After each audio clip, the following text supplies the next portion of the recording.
Hello everybody, कैसे हैं आप सब। मैं आपकी दोस्त दीदी ज़ोया और यहाँ पे मैं BMLT DMLT स्टूडेंट्स को पढ़ाऊँगी। तो गाइस, प्रीवियस क्लासेस में हमने पैरासाइटोलॉजी का इंट्रोडक्शन पढ़ा था और फिर हमने एंट अमीबा पढ़ा था, हमने निग्लेरिया फाउलेरी पढ़ा। आज हम जियार्डिया लैम्ब्लिया को डिस्कस करेंगे, ठीक है। तो देखो, जियार्डिया लैम्ब्लिया को डिस्कस करने से पहले प्रीवियस क्लासेस का हम थोड़ा इंट्रोडक्शन को वापस समझ लेते हैं, ठीक है, रिवीजन के लिए। तो देखो गाइस, जो पैरासाइट होते हैं उनको हमने पढ़ा था कि उनको ब्रॉडली 2 ग्रुप्स में डिवाइड किया था, प्रोटोजोआ और हेलमिन्थ्स, ठीक है। फिर इनको फर्दर और ग्रुप्स में डिवाइड किया था। जैसे प्रोटोजोआ में क्या क्या आते हैं, तो प्रोटोजोआ में अमीबा आता है, फ्लैजिलेट आता है, स्पोरोजोआ आता है, सीलिएट्स आता है, ठीक है। और अमीबा हमने इसका पढ़ लिया था, है ना। अमीबा में हमने parasitic amoeba, free living amoeba पढ़े थे, एंट अमीबा, हिस्टोलाइटिका और निग्लेरिया फाउलेरी।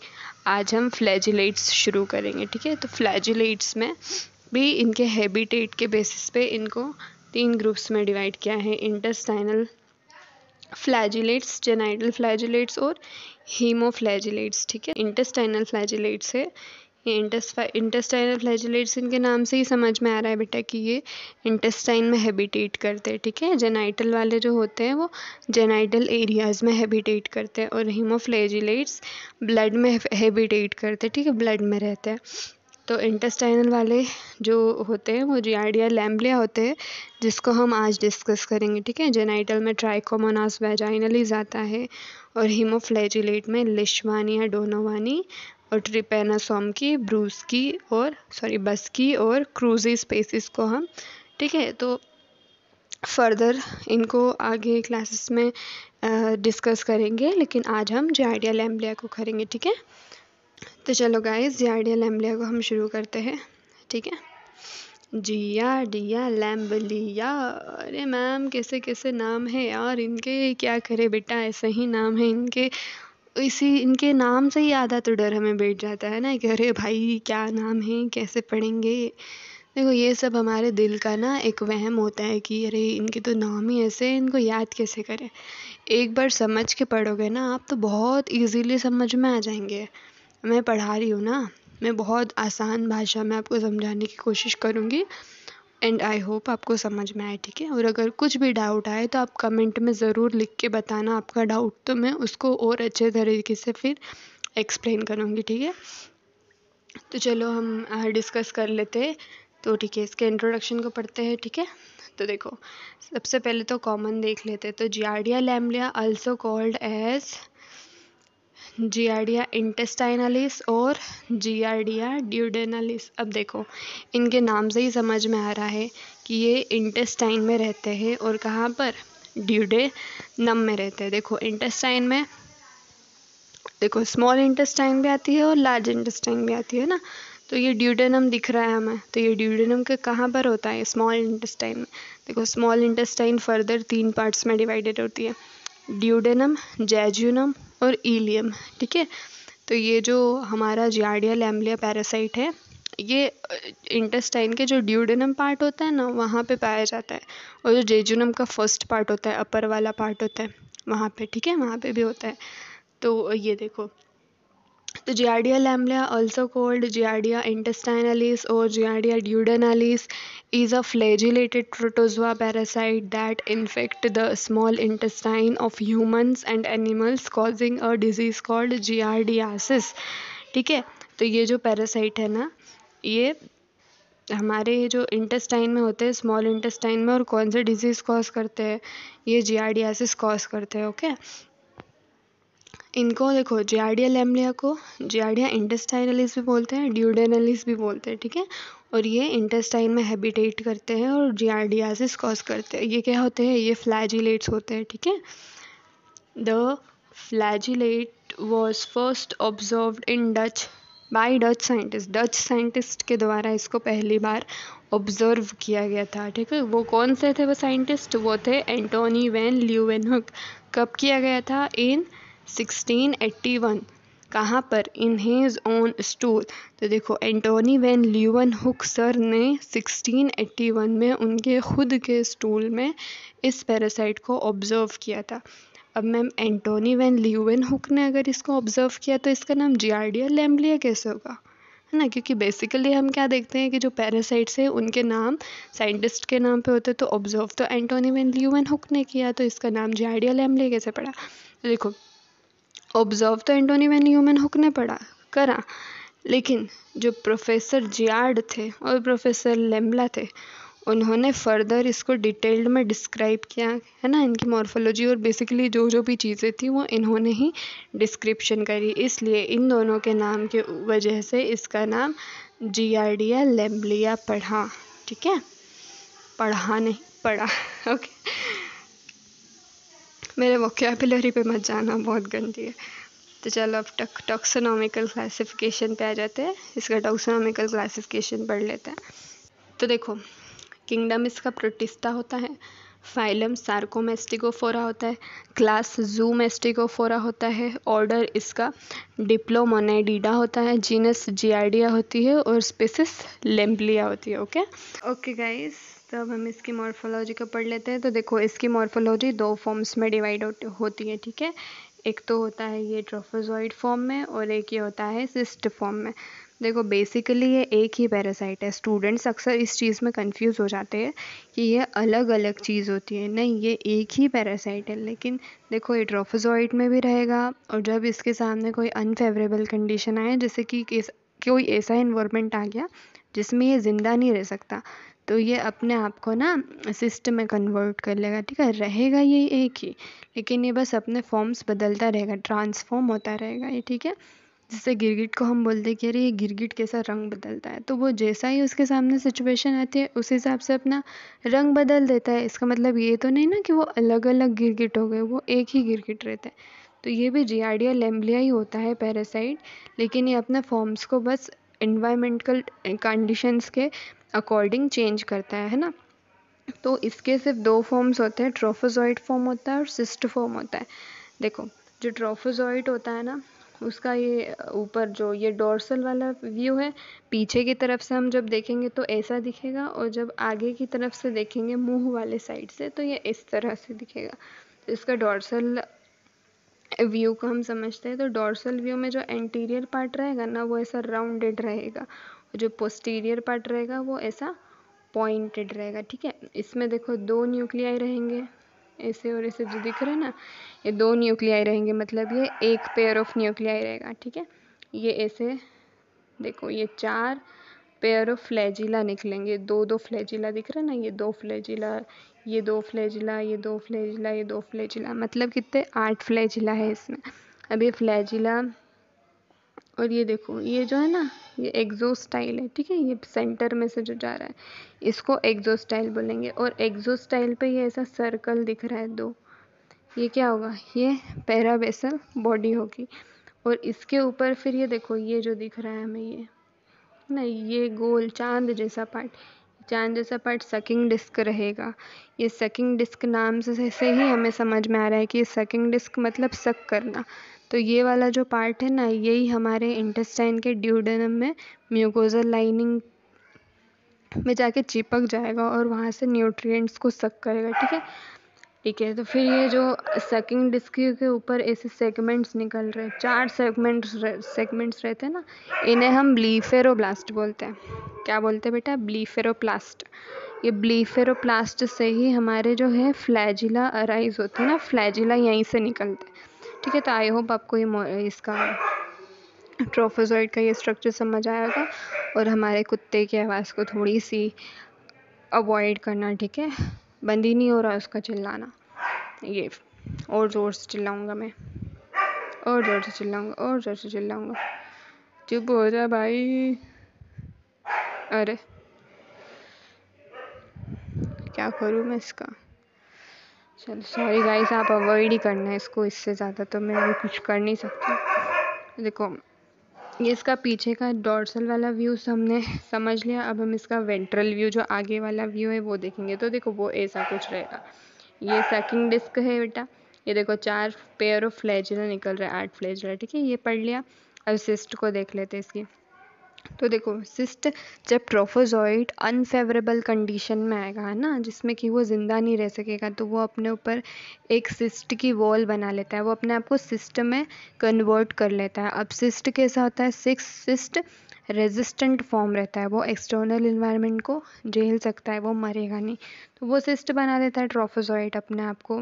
तो देखो कैसे बनाएगा, ये जो फ्लैजिला वगैरह रहेंगे ना, ये फ्लैजिला कंडेंस्ड हो जाएंगे, पैराबेसल बॉडी कंडेंस्ड हो जाएगी, और जो हमारा ब्लीफरोब्लास्ट और ये सब रहेगा ना, ये सब कंडेंस्ड होगा, साइटोप्लाज्म कंडेंस्ड होगा, और क्या बना लेगा अपने ऊपर, एक सिस्ट की वॉल बना लेगा, और जो ट्रोफोजोइट के कंटेंट थे ना वो डबल हो जाएंगे इसमें।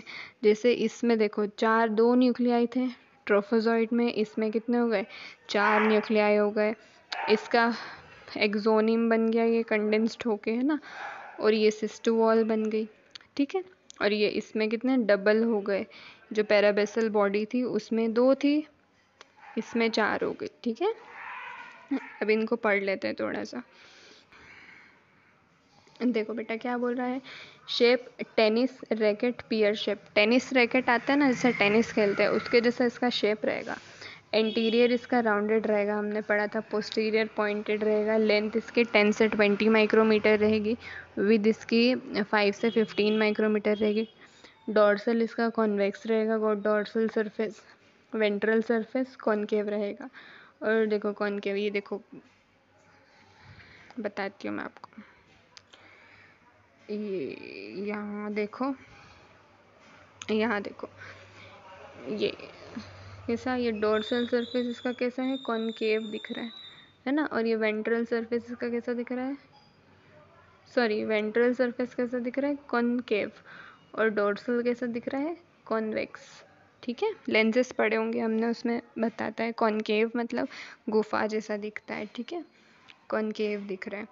अब देखो शेप पियर shape, rounded interior, pointed posterior, length 10 से 20, विड्थ 5 से 15, dorsal surface convex, ventral surface concave रहता है जहाँ पर सकिंग डिस्क होती है और वही इंटेस्टाइन से अटैच होते हैं, ठीक है। बायलेटरली सिमेट्रिकल होता है, जिसमें कि एक पेयर न्यूक्लियाई का रहता है, 4 पेयर ऑफ फ्लैजिला रहते हैं, 4 पेयर ऑफ ब्लीफरोब्लास्ट रहता है। ब्लीफरोब्लास्ट का हमने पढ़ा कि ब्लीफरोब्लास्ट से ही जो हमारे फ्लैजिला होते हैं वो अराइज होते हैं ना, वहीं से निकलते हैं। अब देखो ये 2 पैराबेसल प्रेजेंट होती है एक्सोस्टाइल पे, ये एक्सोस्टाइल निकल रही है, और इसके ऊपर ऐसे 2 पैराबेसल बॉडी प्रेजेंट रहती है ना। अब देखो जो ट्रोफोजोइट होता है वो एक्टिवली मोटाइल होता है, क्यों होता है, क्योंकि इसमें फ्लैजिला होता है, ऑब्वियसली, तो बहुत ही ऑब्वियस है, ठीक है। नाउ सिस्ट का पढ़ लेते हैं, तो इन्फेक्टिव फॉर्म इसका क्या है, इन्फेक्टिव फॉर्म ऑफ पैरासाइट होता है, क्या, सिस्ट ही इन्फेक्टिव फॉर्म होता है, बहुत इंपॉर्टेंट पॉइंट है, याद रखना। शेप इसका ओवल होता है, स्मॉल होता है, surrounded with hyaline cyst wall surrounded करता है। 2 पेयर ऑफ न्यूक्लियाई, उसमें हमने पढ़ा था ट्रोफोजोइट में 1 पेयर होता है न्यूक्लियाई का, इसमें 2 पेयर्स होते हैं न्यूक्लियाई के, मतलब कितनी 4 न्यूक्लियाई होती है। Remnants of flagella and sucking disc may be seen in young cyst. अब ये देखो मैच्योर सिस्ट है ना, इन्फेक्टिव फॉर्म क्या है, मैच्योर सिस्ट। तो जब ट्रोफोजोइट से सिस्ट बनती है, तो जो इमेच्योर सिस्ट होती है ना, उसमें हो सकता है कि हमें कुछ फ्लैजिला दिख जाए, ठीक है। तो यंग सिस्ट मतलब इमेच्योर सिस्ट, और जो इमेच्योर सिस्ट होते हैं उसमें फ्लैजिला बिल्कुल नहीं होता बेटा, वो इमोटाइल होता है, ठीक है। रेजिस्टेंट टू हार्श कंडीशन, देखो हमने पढ़ा कि ये जो सिस्ट है वो हार्श कंडीशन को रेजिस्ट कर लेता है, मरता नहीं है हार्श कंडीशन में, okay. Okay guys, so now we'll discuss about the life cycle, which is very important. Okay, so let's talk about the life cycle. तो होस्ट देख लो, तो होस्ट इसमें सिंगल होस्ट होता है, या ये इसमें कोई इंटरमीडिएट होस्ट नहीं होता है, इसमें सिर्फ सिंगल ह्यूमन होस्ट होता है, ठीक है। इन्फेक्टिव फॉर्म हमने अभी पढ़ा कि इसका इन्फेक्टिव फॉर्म मैच्योर सिस्ट होता है, ओके, ये याद रखना, ये भी याद रखना। GRDIS कॉज करता है, ये भी याद रखना, ठीक है। हैबिटेट इसका क्या होता है, स्मॉल इंटेस्टाइन का ड्यूडेनम पार्ट, ये भी याद रखना। अब इसका हैबिटेट क्या होता है, देखो 2 फॉर्म में, तो दोनों का हैबिटेट पढ़ लेते हैं, ठीक है। अब जो ट्रोफोजोइट है, ट्रोफोजोइट हमारे ड्यूडेनम पार्ट में रहेगा, है ना, और अपर पार्ट ऑफ जेजुनम में भी मिल जाता है। ठीक है। और जो सिस्ट होता है वो सिस्ट हमें कहाँ पे फीसिस में मिलेगा या एक्सटर्नल इन्वायरमेंट में रहेगा। जो ट्रोफोजोइट है वो स्मॉल इंटेस्टाइन से लार्ज इंटेस्टाइन में जब जाता है तो कॉलोन पार्ट में उसको न्यूट्रिशंस वगैरह नहीं मिलते, मॉइस्चर कम हो जाता है, तो उसको लगता है कि भाई ये तो मेरे लिए अनफेवरेबल कंडीशन है, मैं तो यहाँ मर जाऊँगा, तो वो अपने आप को सिस्ट में कन्वर्ट कर लेता है, क्योंकि उसको ये भी पता होता है कि अब मैं फीसिस के थ्रू एक्सटर्नल मतलब बाहर निकलने वाला हूँ और बाहर का इन्वायरमेंट तो मैं फेस नहीं कर पाऊँगा, मैं मर जाऊँगा। तो वो सिस्ट में कन्वर्ट होता है और फिर फीसिस के थ्रू, स्टूल के थ्रू वो हमारी बॉडी से बाहर निकल जाता है सिस्ट के फॉर्म में। ठीक है, तो ये सिस्ट का हैबिटेट फीसेस होता है। और एक्सटर्नल एनवायरनमेंट होता है ना, ये सॉइल में मिलता है या पानी हो, कोई पानी में चला गया कंटामिनेटेड वाटर में, या कोई कंटामिनेटेड फूड में, है ना, जो कंटामिनेटेड है इस सिस्ट से, तो वहाँ पे हमें देखने को मिलेगा ये। नाउ मोड ऑफ ट्रांसमिशन, तो मोड ऑफ ट्रांसमिशन इनका इसका क्या है mode of transmission? Faecal oral route, मतलब फीसेस से बाहर आया, हो सकता है गलती से किसी पानी में चला गया तो वो कंटामिनेटेड हो गया पानी काई से, इसके सिस्ट से, या फिर हो सकता है गलती से खाने में चला गया हो, है ना, वो खाना कंटामिनेटेड हो गया काई से, सिस्ट से। अब मैन ने उसका पानी, कंटामिनेटेड पानी या फिर कंटामिनेटेड फूड को इंजेस्ट कर लिया, खा लिया, तो वो सिस्ट हमारी बॉडी में चली गई। तो मोड ऑफ ट्रांसमिशन इसका फीकल ओरल रूट है। लेट्स डिक्टेट इट, मैं डिक्टेट कर देती हूँ, ठीक है, फिर भी ताकि और अच्छे से आपको समझ में आ जाए। तो man acquire infection by ingestion of cyst in faecally contaminated water and food. ठीक है, ऐसे फूड या खाना या पानी जो कंटामिनेटेड है काहे से, सिस्ट से, तो ऐसे खाने को या पानी को गलती से अगर मैन इंजेस्ट कर लेगा तो उसको इन्फेक्शन हो जाएगा, वो सिस्ट उसके अंदर चली जाएगी ना, क्योंकि ठीक है।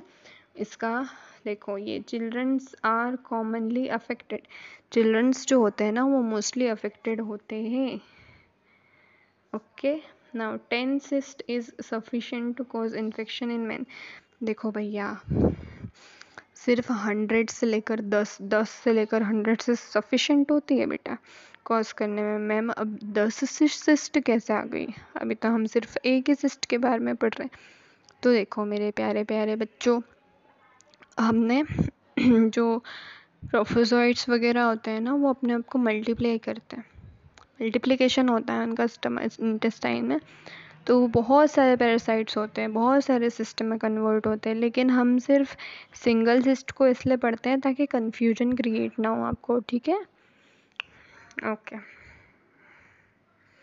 कितने समझदार बच्चे हैं, एक बार में ही समझ जाते हैं, वेरी गुड। और कुछ समझ में ना आए तो आप मुझे कमेंट करके बताइएगा, ठीक है, I am there for you. तो बेफिक्र रहिएगा, बिना हेजिटेट के कोई भी क्वेश्चन पूछ लेना। और देखो यार, अगर समझ में आता है ना तो मुझे कमेंट करके बताया करो कि मैम हाँ हमें समझ आ रहा है, तो मुझे भी मोटिवेशन मिलेगा ना थोड़ा और अच्छे से, क्योंकि मैं मेहनत करती हूँ आप लोगों पे, तो मुझे आप भी थोड़ा सा प्यार दिखाओ, ठीक है। तो चलो बच्चों, अब हम लाइफ साइकिल पढ़ लेते हैं, ठीक है। बड़ी इंटरेस्टिंग होती है इसकी लाइफ साइकिल, बड़ी ही ईजी होती है, तो डरने की ज़रूरत नहीं है, बहुत इजी होती है। तो क्या होता है, सबसे पहले देखो हमने अभी पढ़ा कि फीसेस के थ्रू जो सिस्ट है वो बाहर आएगा, है ना, सॉइल में आएगा। अब वो गलती से किसी फूड में या फिर पानी में चला गया और उसको मैन ने खा लिया, तो देखो क्या होता है, man acquire infection by ingestion of cyst. ठीक है, अब उसने इंजेस्ट कर लिया। अब इंजेक्शन करने के 30 मिनट के बाद ही, देखो बेटा 30 मिनट के अंदर ही क्या होगा, एग्जिस्टेशन अकर इन ड्यूडेनम। अब एग्जिस्टेशन को हम ऑलरेडी पढ़ चुके हैं कि जो सिस्ट होगा वो अपनी सेल वॉल को ब्रेक करके उसके अंदर से ट्रोफोजोइट निकालेगा, ठीक है, बच्चे निकालेगा उसके ट्रोफो, बच्चे से ही समझ लो तो आपको अच्छे से समझ में आएगा। तो ट्रोफोजोइट्स निकाले बहुत सारे, है ना। और वो ट्रोफोजोइट्स क्या करेंगे, सिस्ट हेच आउट 2 ट्रोफोजोइट, ठीक है, 2 ट्रोफोजोइट निकाले। अब क्या होगा, जो trophozoite multiply by binary fission. अब ये ट्रोफोजोइट्स होंगे ना, ये मल्टीप्लिकेशन करने लग जाएंगे, अपने आप को बढ़ाने लग जाएंगे ना, 1 से 2, 2 से 3, मतलब ऐसे। ये बाइनरी फीजन कैसा होता है हमें पता है ना, बीच में से टूट जाएंगे और अलग अलग हो जाएंगे, तो ये बाइनरी फीजन के थ्रू मल्टीप्लिकेशन करने लग जाते हैं।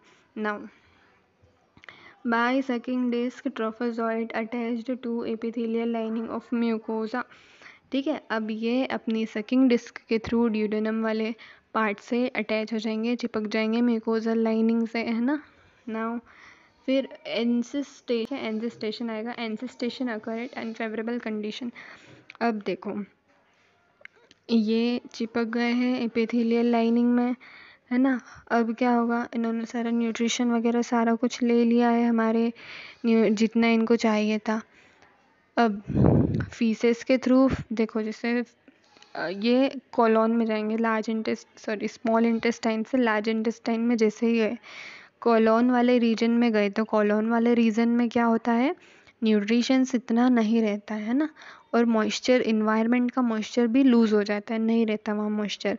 तो वो इनके लिए कैसी कंडीशन है, अनफेवरेबल कंडीशन है। तो एंसिस्टेशन मतलब कि ये वापस अपने ऊपर क्या बना लेते हैं, एक कोटिंग कर लेते हैं, सिस्ट वॉल बना लेते हैं, वापस ये ट्रोफोजॉइड से सिस्ट फॉर्म में कन्वर्ट हो जाते हैं। ठीक है, now formation of cyst and passed into stool, वापस सिस्ट में कन्वर्ट हो गए, और कैसे, फीसेस के थ्रू ये हमारी बॉडी से बाहर हो गए। ठीक है, नाउ फिर वापस से अगर किसी ने मेन ने इंजेस्ट करा तो मेन को इन्फेक्शन हो जाएगा।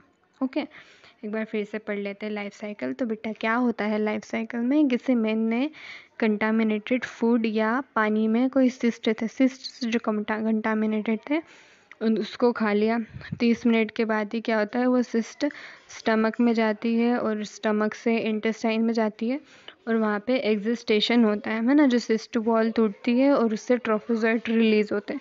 अब वो जो ट्रोफोजॉइट्स होते हैं, 2 ट्रोफोजॉइट्स रिलीज होते हैं। ठीक है, और जो ट्रोफोजॉइट्स होते हैं ना बेटा, वो मल्टीप्लाई करने लग जाते हैं बाइनरी फिजन के थ्रू, और जो स्मॉल इंटेस्टाइन के ड्यूडेनम में जो म्यूकोजल लाइनिंग होती है ना, वहाँ पे चिपक जाते हैं सकिंग डिस्क के थ्रू।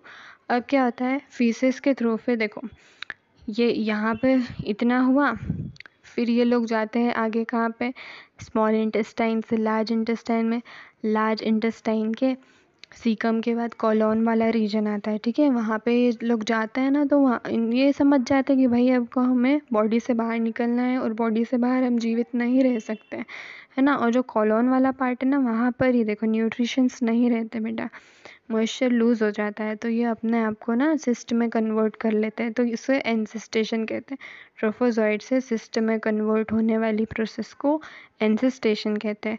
तो ये सिस्ट में कन्वर्ट हो गए, फिर सिस्ट के थ्रू ये फीसेस के थ्रू बाहर निकल जाते हैं बॉडी से। ठीक है, तो ऐसी इनकी लाइफ साइकिल चलती है।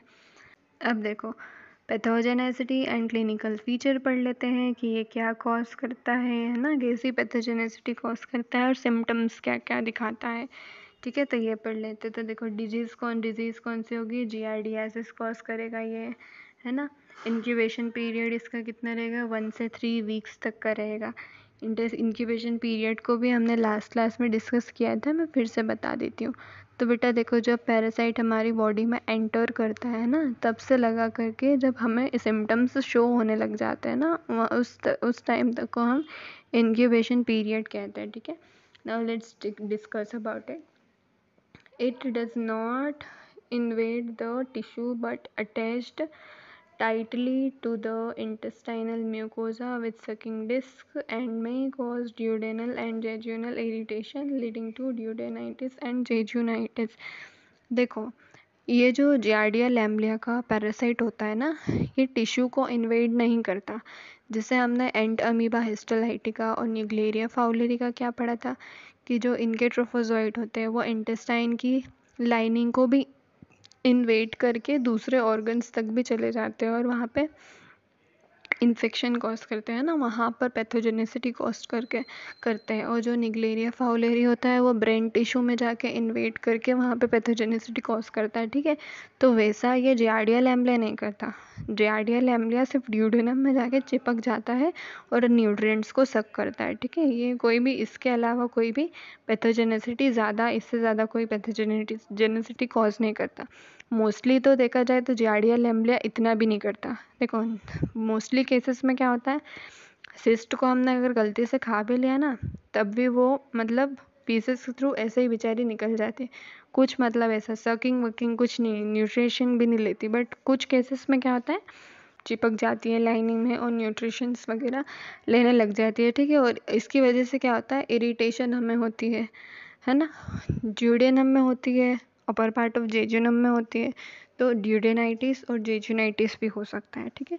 मतलब आइटिस से हमें पता है इन्फ्लामेशन, तो ड्यूडेनम में इन्फ्लामेशन हो सकता है, हाँ जेजुनम में इन्फ्लामेशन हो सकता है। इसकी वजह से हमें एब्डोमिनल पेन भी हो सकता है ना, क्रैम्प्स हो सकते हैं, ब्लोटिंग हो सकती है, ठीक है। तो ऐसा होता है। देखो सिम्टम्स पढ़ लेते हैं। तो foul smelling, greasy watery diarrhoea होता है, ठीक है। ये स्टीरियोरिया का मतलब यही होता है, watery diarrhoea, greasy, foul smelling. तो जो स्टूल आएगा ना वो स्टूल कैसा बहुत गंदा स्मेल करेगा, ग्रीसी रहेगा। ग्रीसी क्यों रहेगा, क्योंकि जो म्यूकोजा लाइनिंग पे अटैच होता है तो म्यूकस वगैरह बहुत ज़्यादा आता है ना बाहर स्टूल के साथ में, इसलिए वो ग्रीसी रहता है, चिपकता नहीं, बनता नहीं है ठीक से। फॉर्म्ड स्टूल कैसा रहता है, और ये कैसा रहता है वाटरी रहता है, वाटरी लिक्विड एकदम रहता है, ये फॉर्म्ड नहीं हो पाता म्यूकस और इसकी वजह से, ठीक है। और क्या होता है एब्डोमिनल क्रैम्प्स और ब्लोटिंग, पेट फूल जाना ना, ब्लोटिंग। फ्लैटुलेंस होती है, मतलब बहुत ही गैस वगैरह बनती है गंदी सी। नोज़िया होती है, फटिकनेस, नोज़िया, जी मचलाना, फैटिक, वीकनेस होती है। माल एब्जॉर्प्शन होता है ना, जिसकी वजह से क्या हो जाता है वेट लॉस हो जाता है। माल एब्जॉर्प्शन क्या होता है मैम, देखो बेटा ये हमारे इंटेस्टाइन में, स्मॉल इंटेस्टाइन में, ड्यूडेनम में जाके न्यूट्रिशंस को लेता है ना। तो अब जो न्यूट्रिशंस हमारी बॉडी को चाहिए वो न्यूट्रिशंस हमारी बॉडी को मिलेंगे ही नहीं। क्यों नहीं मिलेंगे, क्योंकि सारे न्यूट्रिशंस तो इसने सक कर लिए, तो उसकी वजह से क्या होगा माल एब्जॉर्प्शन हो जाएगा हमें, है ना। एब्जॉर्प्शन की कमी हो जाएगी हमारी बॉडी में, जिसकी वजह से वेट लॉस होगा।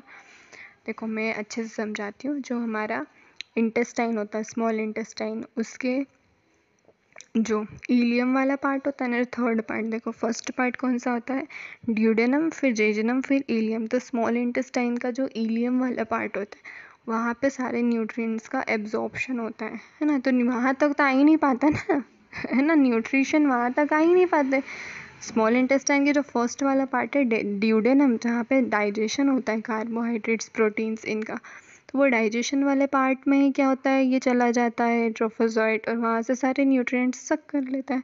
तो इलियम तक जा ही नहीं पाएंगे न्यूट्रिएंट्स, तो वो एब्जॉर्ब कैसे करेगी इलियम, है ना। तो हमारी बॉडी को नहीं मिलेंगे, तो हमारी बॉडी को नहीं मिलेंगे तो वेट लॉस होगा, माल एब्जॉर्प्शन होगा, ठीक है। आई होप क्लियर हुआ होगा। नो ब्लड एंड पस इन स्टूल, नॉन इन्वेसिव। अभी हमने पढ़ा कि ये जो है ये इतना ज़्यादा फैटल पैथोजेनिसिटी नहीं करती है ना, ये सिर्फ सक करती है न्यूट्रिएंट्स को और फिर स्टूल के थ्रू ही बाहर निकल जाती है, ठीक है।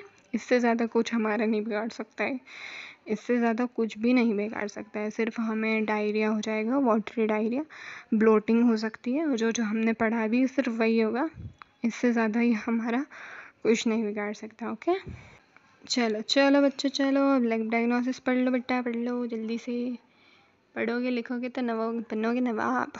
ओके तो पढ़ लो चलो। तो लैब डायग्नोसिस पढ़ते हैं।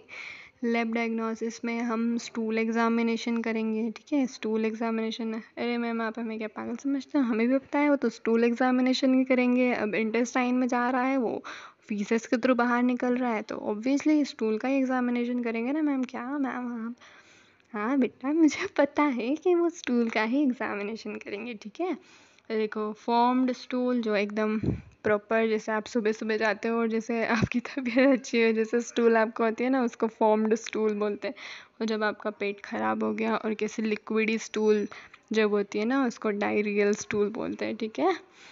तो आइडेंटिफिकेशन ऑफ सिस्ट, तो जो फॉर्म्ड स्टूल होती है उसको हम सिस्ट के आइडेंटिफिकेशन के लिए यूज़ करते हैं, है ना। देखो मैम ऐसा क्यों, देखो जो फॉर्म्ड स्टूल है, जब पेशेंट थोड़ा रिकवर करने लग जाएगा तब फॉर्म्ड स्टूल बनेगा ना, एकदम एक्टिव जो इन्फेक्शन रहेगा उसमें तो मैम हमने पढ़ा कि डायरियल स्टूल हो रही है ना। तो मतलब क्या है कि क्रोनिक इन्फेक्शन के टाइम पर हम, देखो जो ट्रोफोजॉइट होता है वो तो मर जाता है ना एनवायरनमेंट में आके, तो हमें फॉर्म्ड स्टूल, मतलब जब क्रोनिक इन्फेक्शन रहेगा उस टाइम पे हमें ट्रोफोजॉइड नहीं मिलेंगे फॉर्म्ड स्टूल में।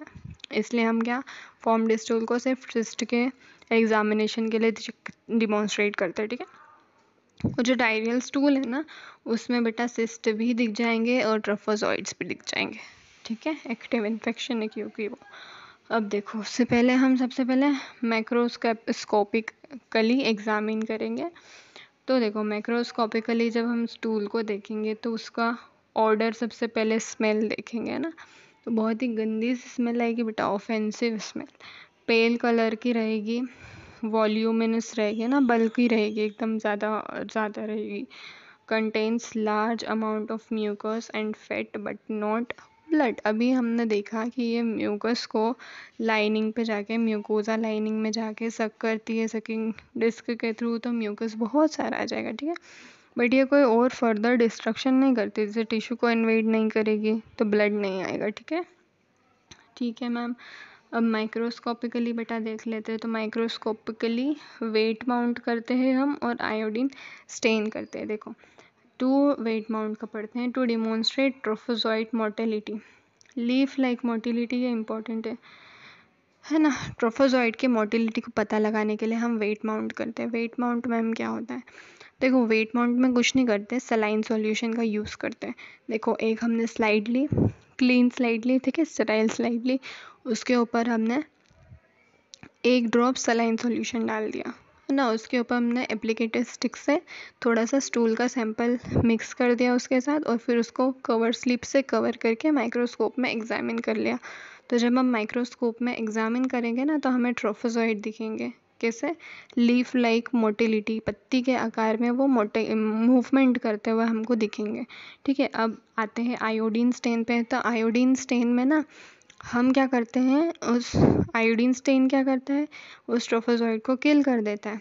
देखो, to demonstrate the internal structure of cyst, हम सिस्ट का इंटरनल स्ट्रक्चर को पता करने के लिए आयोडीन स्टेन करते हैं। देखो, स्टेन करेंगे हम तो हमें उसका न्यूक्लियाई और जो अंदर का जो भी स्ट्रक्चर है वो दिखता है। अब क्या होता है, आयोडीन स्टेन क्या करता है, आयोडीन स्टेन ना उस जो पैरासाइट होता है उसको किल कर देता है। अब वो पैरासाइट किल हो गया तो वो मूवमेंट नहीं करेगा, तो स्टेन के थ्रू हम प्रॉपरली उसको विजुअलाइज कर सकते हैं, ठीक है, पैरासाइट के इंटरनल स्ट्रक्चर को। तो इसमें भी सेम प्रोसेस होती है वेट माउंट जैसी, लेकिन इसमें सेलाइन सॉल्यूशन की जगह हम एक ड्रॉप इसका आयोडीन स्टेन का ले लेते हैं। तो हम क्या करते हैं, क्लीन स्लाइड ली हमने, थोड़ा सा क्या, एक ड्रॉप हमने आयोडीन स्टेन का लिया, और फिर हमने थोड़ा सा स्टूल सैंपल उसको एप्लीकेटर स्टिक की मदद से मिक्स कर दिया और कवर स्लिप रख कर हमने एग्जामिन कर लिया। तो हमको दिखेगा 4 न्यूक्लियाई दिखेंगे, ठीक है, सिस्टम का। तो हम समझ जाएंगे, हाँ भाई 4 न्यूक्लियाई काई में होते हैं, 4 न्यूक्लियाई तो सिस्टम में होते हैं। तो ऐसे हम आइडेंटिफाई कर सकते हैं, ठीक है। चलो, तो अब कंसंट्रेशन पर आ जाते हैं, 3rd नंबर पर कंसंट्रेशन मेथड, ठीक है। फॉर सिस्ट डिटेक्शन, ये भी सिस्ट के डिटेक्शन के लिए ही होती है। देखो क्या बोल रहा है, some stool samples contain few parasite and lots of debris, difficult to detect on direct smear. कभी कभी क्या होता है, क्या होता है कि जैसे क्रोनिक इन्फेक्शन समझ लो कि इन्फेक्शन को टाइम हो गया है। अब ऐसे इन्फेक्शन में क्या होता है कि जैसे कोई भी जो पेशेंट है वो स्टूल पास करता है ना, तो म्यूकस वगैरह बहुत ज़्यादा आ जाते हैं और पैरासाइट का लोड कम रहता है, ठीक है। पैरासाइट उस सैंपल में बहुत कम रहे अगर, तो क्या होता है कि वो म्यूकस और फैट ये सारे डेब्री में वो छुप जाते हैं पैरासाइट। तो हम मतलब वेट माउंट या फिर आयोडीन स्टेन की मदद से ना हम उनको नहीं डेमोन्स्ट्रेट कर पाते, दिखते ही नहीं है वो। तो इसलिए हम कंसंट्रेशन मेथड का यूज़ करते हैं, ठीक है। अब पढ़ते हैं कंसंट्रेशन मेथड क्या होती है। तो देखो, concentration method separate parasite for easy detection under microscope. तो कंसंट्रेशन मेथड बेसिकली क्या करता है, ये जो डेब्री, फैट, म्यूकस ये सब चीज़ें होती हैं ना, इनसे जो पैरासाइट होता है उसको एकदम सेपरेट कर देगा। और वो सेपरेट कर देगा तो हम इजीली उसको डिमॉन्स्ट्रेट कर लेंगे। कैसे करेगा मैम सेपरेट, आगे पढ़ते हैं। इसकी देखो 2 मेथड्स आती है, ठीक है। एक तो आती है सेडिमेंटेशन मेथड और एक आती है फ्लोटेशन मेथड। तो देखो, सेडिमेंटेशन बेस्ड ऑन ग्रेविटी और centrifugation, parasite heavier settle at the bottom, दिखेगा नहीं आपको, देखो ये देखो पैरासाइट हेवी और सेटल ऑन द बॉटम। तो क्या होता है इसमें, देखो स्टूल सैंपल है, इसकी फर्स्ट पहले ये देख लेते हैं। इसका फर्स्ट कौन सा है, था formalin ether sedimentation method, most common होती है, ठीक है, स्टार लगाना। ये सिस्ट को डिटेक्ट करती है।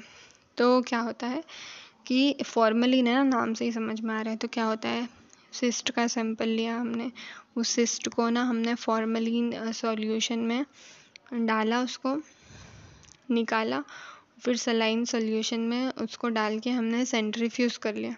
सेंट्रीफ्यूज करेंगे जब हम, तो जो हेवियर होंगे, पैरासाइट हेवियर होंगे ना, वो नीचे सेटल डाउन हो जाएंगे। देखो ये बेस्ड ऑन ग्रेविटी और concentration parasite heavier settle at the bottom. उस सॉल्यूशन में जब सेंट्रीफ्यूज करेंगे उस सॉल्यूशन को, जो पैरासाइट होंगे वो नीचे सेटल डाउन हो जाएंगे। अब हम ऊपर ऊपर का सारा पार्ट निकाल लेंगे और नीचे जो सेडिमेंट है उसको हम सेपरेट करके उसको निकाल के और फिर हम एग्जामिन कर लेंगे माउंटिंग करके, है ना। Now flotation method based on specific gravity. ये स्पेसिफिक ग्रेविटी के ऊपर बेस्ड है। क्या होता है इसमें, parasite float in a solution with higher specific gravity than parasite. क्या होता है कि जो पैरासाइट होते हैं ना, वो सॉल्यूशन में फ्लोट करने लग जाते हैं, है ना। तो इसमें बेसिकली देखो ये दो सॉल्यूशन लेते हैं, जिंक सल्फेट फ्लोटेशन और ये सैचुरेटेड सॉल्ट सॉल्यूशन। अब हमने क्या करा, ट्यूब लिया, उसमें ये जिंक सल्फेट सॉल्यूशन डाला और हमने ये डाल दिया, स्टूल सैंपल डाल दिया, ठीक है। अब क्या करेंगे, हम इसको सेंट्रीफ्यूज करेंगे ना, तब ये जो पैरासाइट्स होंगे हमारे, वो पैरासाइट्स फ्लोट करने लग जाएंगे सॉल्यूशन में। ये सॉल्यूशन जो होता है वो हेवी होता है, डेंसर होता है। तो ये जो इसमें जो हमारे पैरासाइट होंगे ना, वो पैरासाइट फ्लोट करने लग जाते हैं। जैसे तेल में अगर आप पानी डालोगे तो पानी फ्लोट करने लग जाता है, वैसे ही इस सॉल्यूशन में अगर हम वो स्पेसिमेन डालेंगे, ठीक है, सैंपल डालेंगे और उसको सेंट्रीफ्यूज करेंगे, तो जो पैरासाइट होंगे वो ऊपर ऊपर फ्लोट करने लग जाएंगे। तो हम ऊपर ऊपर वाले पार्ट को निकाल के और फिर एग्जामिन करेंगे तो हमको सिस्ट दिख जाएगी उसमें इजीली, ठीक है। फोर्थ आता है बेटा स्ट्रिंग टेस्ट, जिसको एंटेरो टेस्ट बोलते हैं, स्टार लगा लीजिएगा, ठीक है। तो ये जो स्ट्रिंग टेस्ट होता है, detect trophozoite in duodenal fluid gelatin capsule containing nylon thread. तो क्या होता है ये ड्यूडेनल फ्लूइड जो होता है, फ्लूइड होता है, उस वहाँ से हम इसके ट्रोफोजोइड्स को डिटेक्ट कर सकते हैं थ्रू जिलेटिन कैप्सूल। अब ये जिलेटिन कैप्सूल क्या होता है, ये जो जिलेटिन कैप्सूल होता है ना, ये जिलेटिन कैप्सूल ड्यूडेनम में जाके बहुत इजीली डिज़ोल्व हो जाता है। तो बेसिकली क्या होता है, जैसे ये एक कैप्सूल, दवाई देखी होगी ना, कैप्सूल जो होता है, तो कैप्सूल के अंदर मान लो ये नायलॉन थ्रेड ऐसा रहता है, थोड़ा सा बाहर आता है। तो ये जो बाहर वाला पोर्शन है ना, इसको हम पेशेंट के अंदर, जो चिक वाला पार्ट है अंदर है ना, चिक के अंदर, वहाँ पर अटैच कर देते हैं इस बाहर वाली थ्रेड को और पेशेंट को बोलते हैं आप इस कैप्सूल को खा लो। वो पेशेंट कैप्सूल को खाएगा, ये स्टमक के थ्रू उसके इंटेस्टाइन में जाएगा, ड्यूडेनम वाले रीजन में, और वहाँ जाके डिज़ोल्व हो जाएगा, है ना। अब 2-4 घंटे के बाद क्या करेंगे, हम इस थ्रेड को निकालेंगे, बाहर लेंगे, तो वो क्या आएगा, वो थ्रेड के ऊपर ड्यूडेनल फ्लूइड आ जाएगा। वो ड्यूडेनम फ्लूइड में ट्रोफोजोइड और ये सारी चीज़ें आ जाएंगी। तो हम फिर उस फ्लूइड, उस थ्रेड को सलाइन सॉल्यूशन में डाल देंगे और हम उसका फिर एग्जामिनेशन कर लेंगे, तो हमको ट्रोफोजोइड्स दिखेंगे, ठीक है। इसको स्ट्रिंग टेस्ट बोलते हैं बेटा। चलो तो अब हम एंटीजन एंटीबॉडी डिटेक्शन पढ़ लें। तो देखो ये एंटीजन डिटेक्शन टेस्ट होते हैं, हमने पढ़ा ही है। एंटीजन एंटीबॉडी एलिसा से होती है, तो एलिसा बहुत ही सेंसिटिव टेस्ट होता है एंटीजन डिटेक्ट करने के लिए, इसके ये जार्डिया लैम्ब्लिया के, ठीक है। एंटीबॉडी टेस्ट करने के लिए भी IFA भी होता है, IHA भी होता है, तो ये सारे टेस्ट भी यूज़ कर सकते हैं। मॉलिक्यूलर टेस्ट हम हमेशा PCR से करते हैं या फिर DNA प्रोब मेथड से करते हैं, ठीक है। बायोप्सी, अगर हमने इतने सारे एग्जामिनेशन किए इतने सारे एग्जामिनेशन करने के बाद भी अगर हमारा रिज़ल्ट सही नहीं आ रहा है, अगर हम पता नहीं लगा पा रहे हैं ना कि ये क्यों हो रहा है ना, हमें पैरासाइट वगैरह नहीं दिख रहा है बेसिकली, तो फिर हमारा आखिरी ऑप्शन क्या होगा? Biopsy. If no other examination detected the parasite then biopsy should be the done.